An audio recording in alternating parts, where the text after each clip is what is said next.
Hello, my name is Camille Kelly, and I'm a health and wellness consultant here at GBS Benefits. Today's presentation, Connect to Your Dreams, will be focused on sleep health and the practical approaches you can take in order to get adequate sleep to help improve productivity and overall well-being. I want to walk through a quick agenda for today. So we're going to start by talking about the importance of getting adequate sleep. We'll review some of the different causes for sleep loss, walk through the different sleep stages, and I will leave you with a few strategies to get sufficient sleep so that you can rise and shine each day. Getting started, we know sleep loss is a significant problem for a large portion of the population. Sleep loss might even be something that you experience on a daily basis, but research has shown that 1 in 3 American adults are not getting the recommended 7 to 9 hours of sleep each night. 75% experience sleep problems each week. 1/3 have chronic insomnia. 70% of workers are tired on the job, and 1/4 of adult workers said daytime sleepiness interferes their work and daily activities at least a few days a month. So as we go through this presentation, I just kind of want you to keep in mind how sleep loss might affect you and those around you on a day-to-day basis. So what happens when we don't get enough sleep at night? Most of us have probably seen how lack of sleep can make us feel drowsy the next day. It can definitely impact our mood. It can also negatively impact our ability to handle stressful situations appropriately and weaken the immune system. So we also know poor sleep can result in hormone imbalances. One example being an increase in the hormone cortisol, which is a stress hormone that can increase both blood pressure and blood glucose. You might also see an increase in the hormone ghrelin, which is a hunger hormone, and that stimulates appetite. So, keep in mind this isn't an all-inclusive list, but it does go to show how not getting enough sleep at night can impact our bodies in a variety of ways. Poor sleep is also associated with a number of chronic conditions. So short sleep duration has been found to be linked with metabolic changes that may play a role in obesity. And for those who have existing high blood pressure or hypertension, not getting enough sleep at night can lead to elevated blood pressure the next day. And getting less than 6 hours of sleep at night can increase risk for stroke, type 2 diabetes, and heart disease.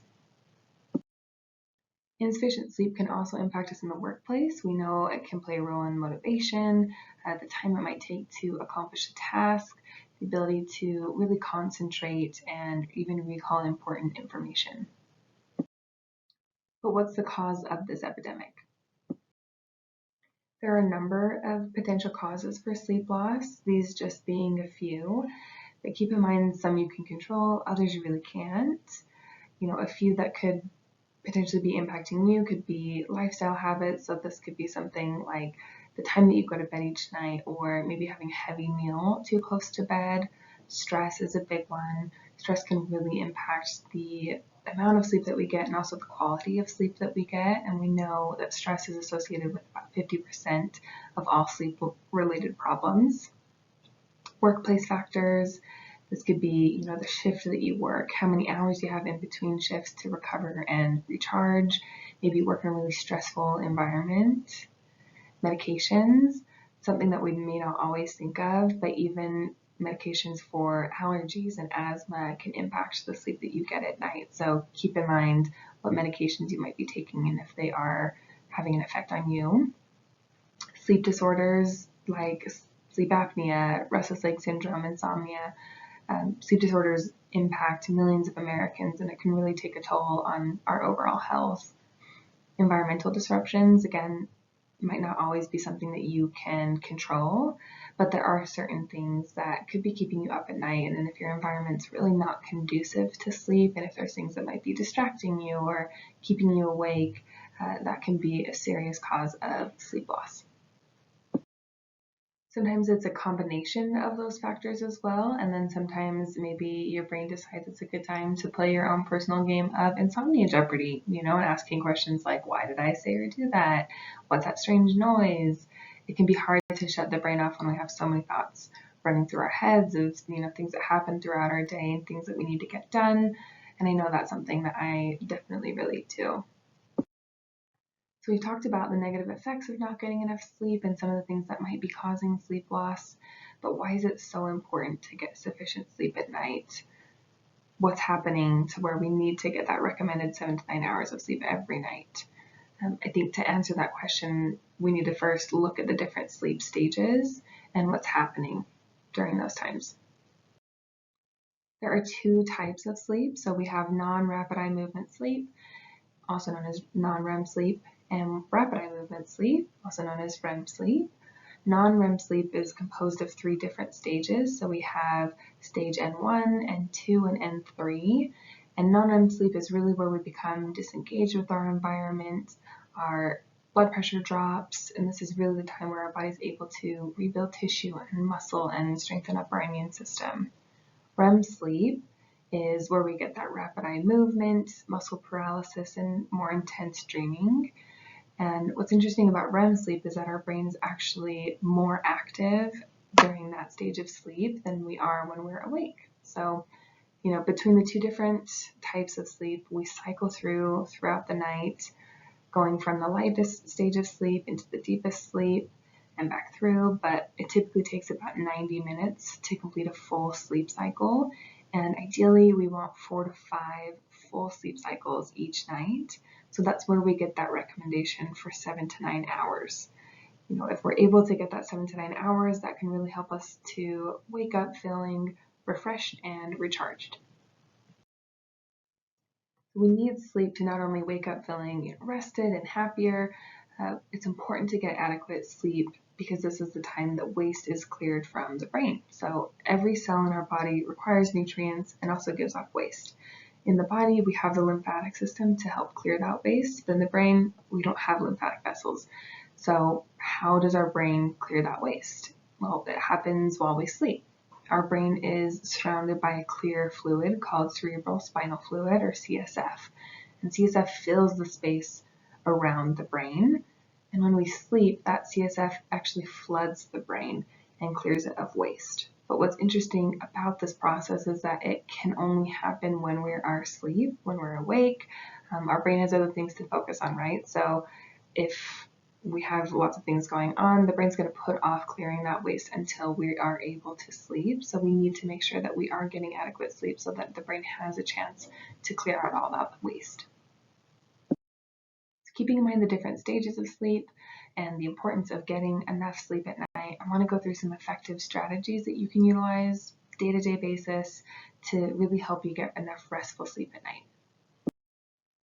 The first suggestion is getting exercise for about 30 minutes or more a day. Probably won't come as a big surprise, but exercise can really help us sleep better at night.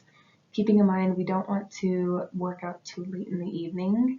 Any really vigorous exercise, 2 to 3 hours before bed can be stimulating and increase our body temperature. So, exercising each day is fantastic, but making sure you're not doing anything too vigorous too close to bed.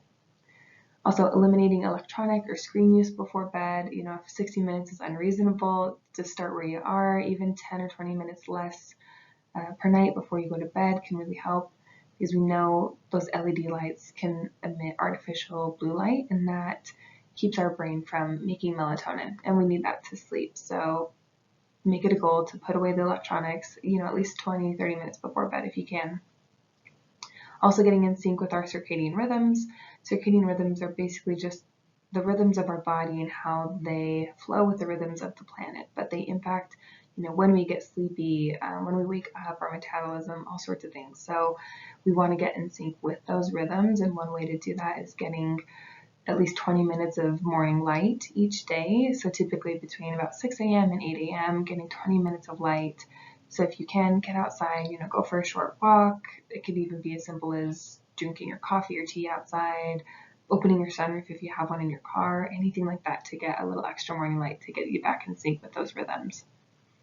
Taking a hot bath or a shower can be a great way to help the body temperature come down right before bed, kind of kickstart that process of falling asleep.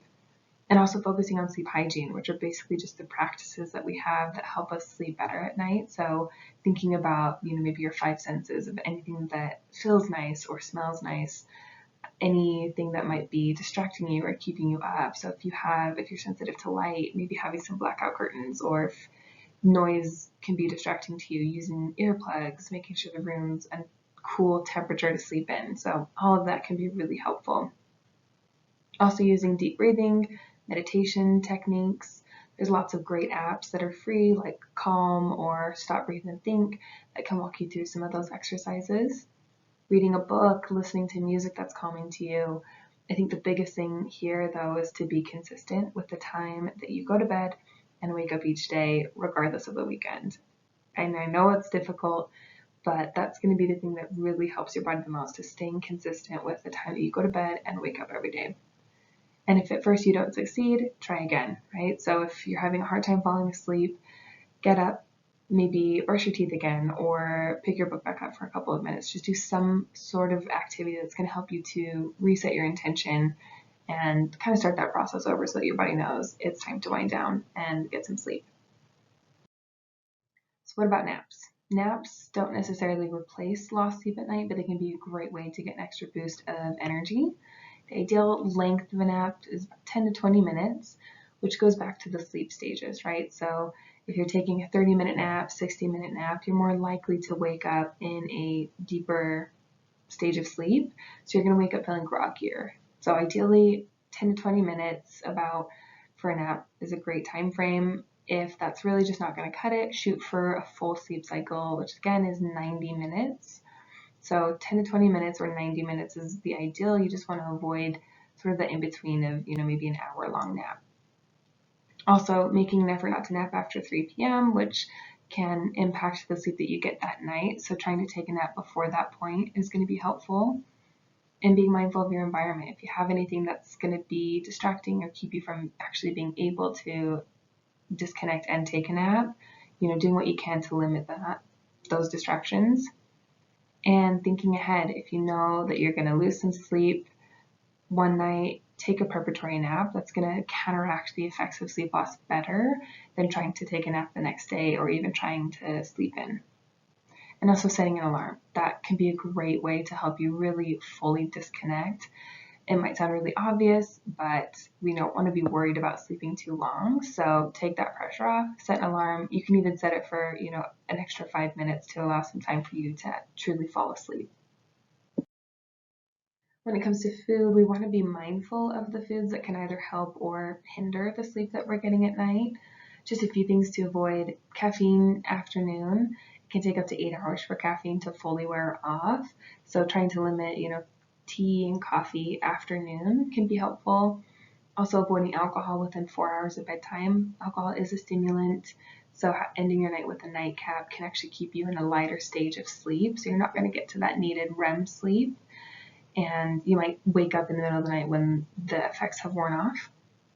Also having late, heavy meals, sporadic meals, that can cause you to, maybe have some indigestion and wake up throughout the night. So trying to avoid anything too heavy, too late in the day. And focusing on smarter snacks, smaller portions, incorporating foods that we know can be helpful with sleep. For example, bananas with almonds can help with magnesium and melatonin. Walnuts and cherries are a great combination for melatonin. Turkey with hummus, we know turkey is high in tryptophan, which converts to melatonin. And if you're just hungry, whole wheat toast with some peanut butter can really hold you over till the next day. So that can be a great late night snack. Wrapping up the webinar for today, we know sleep loss is a significant issue for the American population. 1 in 3 Americans are not getting enough sleep at night, but we genuinely need enough sleep to be productive, to be happy, to be healthy. So again, keep in mind there's the different stages of sleep, and we want to be able to make it through all the different stages so that our brain has a chance to clear out that waste and to fully recharge. And I would just encourage you to try different sleep remedies to really find a few that work well for you. That's all I have for you today. Thank you so much for listening. I genuinely hope you found a few helpful takeaways that will empower you to focus on your sleep health so you can connect to your dreams. Thanks again, and I hope you have a wonderful rest of your day.